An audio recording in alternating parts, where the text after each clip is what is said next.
കർത്താവിന്റെ പരിശുദ്ധമായ നാമത്തിന് നന്ദിയോടെ സ്തോത്രം ചെയ്യുന്നു, സ്തുതിക്കുന്നു. നാം ചിന്തിച്ചുകൊണ്ടിരിക്കുന്ന വിഷയം വിശ്വാസത്തിന്റെ പടികൾ എന്ന വിഷയത്തെക്കുറിച്ച് എബ്രായ ലേഖനം 15-ാം അധ്യായത്തെ അടിസ്ഥാനമാക്കിയാണല്ലോ ചിന്തിപ്പാൻ കർത്താവാദീവും നമ്മെ സഹായിച്ചത്. ഒന്നാമതായി നാം ചിന്തിച്ചത് വിശ്വാസത്തിന്റെ നടപ്പ് എന്ന വിഷയമാണ്. രണ്ട്, വിശ്വാസത്തിന്റെ സാക്ഷ്യം അല്ലെങ്കിൽ ആരാധന എന്ന വിഷയമാണ്. മൂന്നാമതായി നമുക്ക് ചിന്തിപ്പാൻ കഴിഞ്ഞത് വിശ്വാസത്തിന്റെ ഭയഭക്തി എന്ന വിഷയത്തെക്കുറിച്ചും കഴിഞ്ഞ എപ്പിസോഡിൽ ചിന്തിപ്പാൻ സർവശക്തനായ ദൈവം നമ്മെ സഹായിപ്പാനിടയായി. വീണ്ടും നമ്മൾ ചിന്തിപ്പാനായിട്ട് ആഗ്രഹിക്കുന്നത് വിശ്വാസത്തിന്റെ ശക്തി എന്ന വിഷയത്തെക്കുറിച്ചാണ് ചിന്തിപ്പാൻ ദൈവകൃപയിൽ ആശ്രയിച്ച് ആഗ്രഹിക്കുന്നത്. അതിനാധാരമായിട്ട് എബ്രായ ലേഖനം 11-ാം അധ്യായം 11 മുതലുള്ള വാക്യങ്ങൾ ഞാൻ വായിക്കുന്നു. വിശ്വാസത്താൽ സാറയും വാഗ്ദത്തം ചെയ്തവനെ വിശ്വസ്തൻ എന്നുകയാൽ പ്രായം കഴിഞ്ഞിട്ടും പുത്രോത്പാദനത്തിന് ശക്തി പ്രാപിച്ചു. അതുകൊണ്ട് ഒരുവന് മൃതപ്രായനായവന് തന്നെ പെരുപ്പത്തിൽ ആകാശത്തിലെ നക്ഷത്രങ്ങളെ പോലെയും കടൽപ്പുറത്തെ എണ്ണിക്കൂടാത്ത മണൽ പോലെയും സന്തതി ജനിച്ചു. ഇവിടെ നമുക്ക് കാണാനായി സാധിക്കുന്നത് ദൈവദാസിയായിരിക്കുന്ന സാറയെ കുറിച്ച് ദൈവദാസനായിരിക്കുന്ന പൗലോസ് പറയുന്ന ഒരു കാര്യമാണ് നമുക്ക് കാണാൻ സാധിക്കുന്നത്. വിശ്വാസത്താൽ സാറയും വാഗ്ദത്തം ചെയ്തവനെ വിശ്വസ്തൻ എന്നെണ്ണുകയാൽ പ്രായം കഴിഞ്ഞിട്ടും പുത്രോത്പാദനത്തിന് ശക്തി പ്രാപിച്ചു എന്നാണ് കാണാനായി സാധിക്കുന്നത്. ഒന്നാമതായി നമ്മൾ മനസ്സിലാക്കേണ്ടത് ദൈവദാസയായിരിക്കുന്ന സാറ വാഗ്ദത്തം ചെയ്തവനെ വിശ്വസ്തൻ എന്നെണ്ണി. മനുഷ്യർ വാക്ക് പറഞ്ഞാൽ മാറും, മനുഷ്യർ വാക്ക് പറഞ്ഞാൽ പാലിക്കാൻ ഒരുപക്ഷെ സാധിച്ചെന്ന് വരികയില്ല. എന്നാൽ നമ്മുടെ ദൈവം വാഗ്ദത്തം ചെയ്താൽ അത് നിറവേറ്റുവാൻ നമ്മുടെ ദൈവം ശക്തനായിരിക്കുന്ന ദൈവമാണ്. ദൈവത്തിന്റെ ദാസനായിരിക്കുന്ന അബ്രഹാമിനോട് തന്നെ ദൈവം ഒരിക്കൽ പറയുകയുണ്ടായി, അബ്രഹാമേ, ഞാൻ സർവശക്തനായിരിക്കുന്ന ദൈവമാകുന്നു, അതുകൊണ്ട് നീ എന്റെ മുൻപാകെ നടന്ന് നിഷ്കളങ്കനായിരിക്ക എന്ന് ദൈവദാസനായിരിക്കുന്ന അബ്രഹാമിന്റെ ദൈവം പറയാനിടയായി. വർഷങ്ങളായി ദൈവത്തിന്റെ വാഗ്ദത്തം അബ്രഹാമിനെ ലഭിച്ചിട്ട് എന്നിട്ടും മക്കൾ ലഭിച്ചില്ല. എന്നാൽ ആ സമയത്ത് ദൈവം പറയുകയാണ്, നീ എന്റെ മുൻപാകെ നടന്ന് നിഷ്കളങ്കനായിരിക്കാം. ഞാൻ ആരാണ്? ഞാൻ സർവശക്തനായ ദൈവമാണ്. ഇന്ന് എന്നെ കേൾക്കുന്ന പ്രിയപ്പെട്ടവരോട് എനിക്ക് ഓർപ്പിക്കാനുള്ളത്, ദൈവത്തിന്റെ വാഗ്ദത്തം നമ്മൾ ലഭിച്ചിട്ടുണ്ടെങ്കിൽ ആ ദൈവത്തിന്റെ വാഗ്ദത്തം നിറവേറ്റുവാൻ ശക്തിയുള്ള ഒരു ദൈവത്തെയാണ് നാം ഓരോരുത്തരും സേവിക്കുന്നത്. എത്ര അസാധ്യമായ വിഷയമാണെങ്കിലും, എത്ര നടക്കയില്ലെന്ന് ചിന്തിക്കുന്ന വിഷയമാണെങ്കിലും സാധ്യമാക്കുവാൻ ദൈവത്തെ കൊണ്ട് കഴിയും. മല പോലെ ഉള്ള ഒരു വിഷയം നമ്മുടെ മുമ്പിലുണ്ടായെന്ന് വന്നേക്കാം. എന്നാൽ മല പോലെയുള്ള വിഷയത്തെ സമഭൂമിയാക്കി മാറ്റുവാൻ നമ്മുടെ ദൈവത്തെ കൊണ്ട് കഴിയും. മുമ്പിൽ ചെങ്കടലായിരിക്കും, എന്നാൽ ചെങ്കടലിൽ വഴിയൊരുക്കുവാൻ ദൈവം ശക്തനായിരിക്കുന്ന ദൈവമാണ്.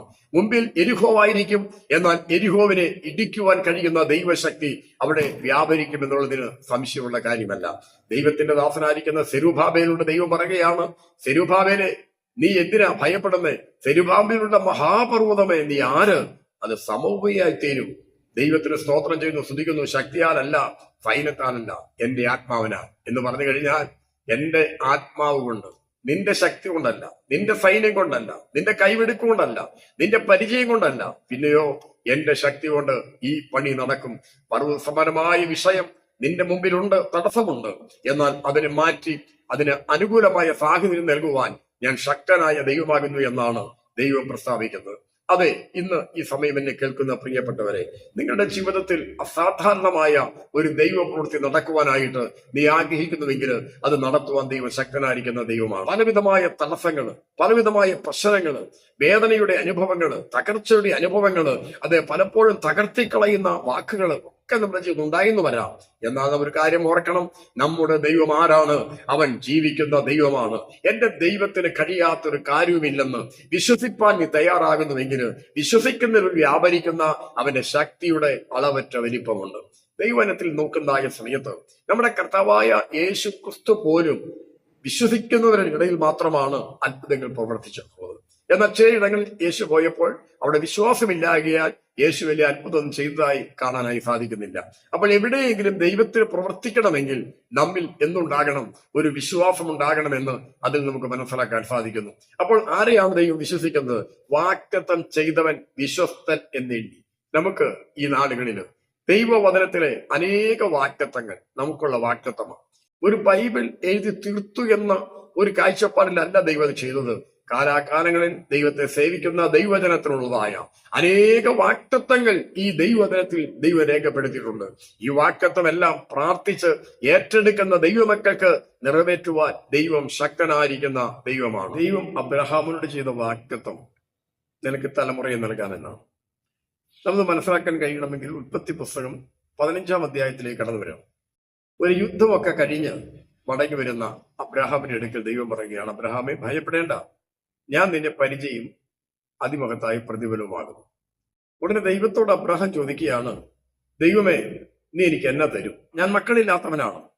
ഉടനെ അബ്രഹാമിനോട് ദൈവം പറയുന്നു, നീ പുറത്തേക്ക് വാ, വെളിയിലേക്ക് കൊണ്ടുപോയി അവനെ ആകാശത്തെ നക്ഷത്രങ്ങളെ കാണിച്ച് ചോദിക്കുക, നിനക്ക് എണ്ണാൻ പറ്റുമോ?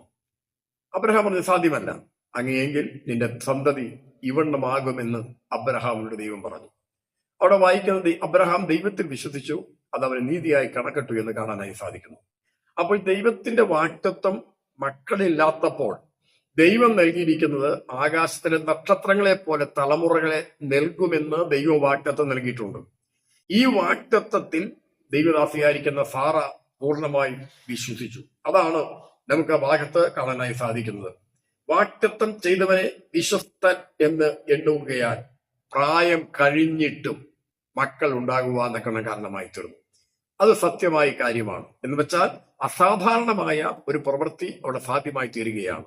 നമ്മുടെയൊക്കെ വ്യക്തിപരമായ ജീവിതയാത്രയിൽ സാധ്യമല്ല എന്ന് ചിന്തിക്കുന്ന ചില മണ്ഡലങ്ങളിൽ ദൈവത്തിന്റെ സാധ്യതകൾ വെളിപ്പെടുത്തുവാൻ ദൈവം ശക്തനായിരിക്കുന്ന ദൈവമാണ്. നമ്മളൊന്ന് തോറ്റു കൊടുക്കുമ്പോൾ ദൈവം തന്റെ പ്രവൃത്തി ആരംഭിപ്പാന്നൊക്കെ കാരണമായി തീരും. നമ്മുടെ കഴിവിലല്ല, നമ്മുടെ മിടുക്കലല്ല, നമ്മുടെ പരിചയത്തിലല്ല, നാം ഒന്ന് ഏൽപ്പിച്ചു കൊടുക്കുവാൻ തയ്യാറാകുമ്പോൾ നമ്മിലൂടെ വലിയ ദൈവപ്രവൃത്തി ചെയ്യുവാനായിട്ട് ദൈവം ആഗ്രഹിക്കുന്ന ദൈവമാണ്. ദൈവത്തിന്റെ ദാസനായിരിക്കുന്ന മോശ പറയുകയാണ്, ഞാൻ വിക്കലാണ്, തടിച്ച നാവുള്ളവനാണ് എന്ന് പറഞ്ഞ് ദൈവത്തിൽ ഏൽപ്പിച്ചപ്പോൾ ദൈവം അവനെ വലിയ ശുശ്രൂഷയ്ക്കായി ദൈവം ഒരുക്കിയെടുക്കുവാനിടയായി തീർന്നു. നമുക്കറിയാം, ഇരമ്യാവ് പറയുക, ഞാൻ ബാലനാണ് എന്ന് പറയുമ്പോൾ ദൈവം പറയുക, നീ ബാലനെന്ന് പറയരുത്. അപ്പോൾ ദൈവത്തിന്റെ കരങ്ങളിലേക്ക് ആരേൽപ്പിച്ചു കൊടുക്കുന്നുവോ അവരെയാണ് ദൈവം ശക്തമായിട്ട് ഉപയോഗിക്കുന്നത്. അത് നമ്മുടെ സ്വന്തമായ ശക്തിയോ ബുദ്ധിയോ കഴിവോ പ്രാപ്തിയോ പണമോ മിടുക്കോ ഒന്നുമല്ല. അത് ദൈവത്തിന്റെ വലിയ കൃപയാണ് എന്ന് നാം മനസ്സിലാക്കേണ്ടിയിരിക്കുന്നു. ഇവിടെ ദൈവത്തിന്റെ ദാസിയായിരിക്കുന്ന സാറ ചെയ്യുന്ന കാര്യം സമയം കഴിഞ്ഞിട്ടും അവളുടെ കണക്കുകളിൽ തെറ്റിയിട്ടും അവൾ ദൈവത്തിൽ പ്രതീക്ഷ വെപ്പാനകളുടെയായി തീർന്നു. ഇന്ന് എന്നെ കേൾക്കുന്ന പ്രിയപ്പെട്ടവരോട് എനിക്ക് ഓർപ്പിക്കാനുള്ളത്, നമ്മുടെ കണക്കുകളിൽ തെറ്റുമ്പോൾ നമ്മുടെ കാഴ്ചപ്പാടുകൾക്ക് മാറ്റം വരാതെ ദൈവത്തിൽ ആശ്രയിച്ച് ഉറച്ചിരിക്കുകയാണെങ്കിൽ നമ്മെ കൈവിടാത്ത ഒരു ദൈവമുണ്ട്. ആ ദൈവം നമുക്ക് വേണ്ടി അത്ഭുതങ്ങളെ പ്രവർത്തിപ്പാൻ നമ്മുടെ ദൈവം ശക്തനായിരിക്കുന്ന ദൈവമാകുന്നു എന്നാണ് നമുക്ക് ദൈവജനത്തിൽ കാണുവാനായി സാധിക്കുന്നത്. ദൈവികമായ വാഗ്ദത്തങ്ങളിൽ നമുക്ക് വിശ്വസിക്കാം.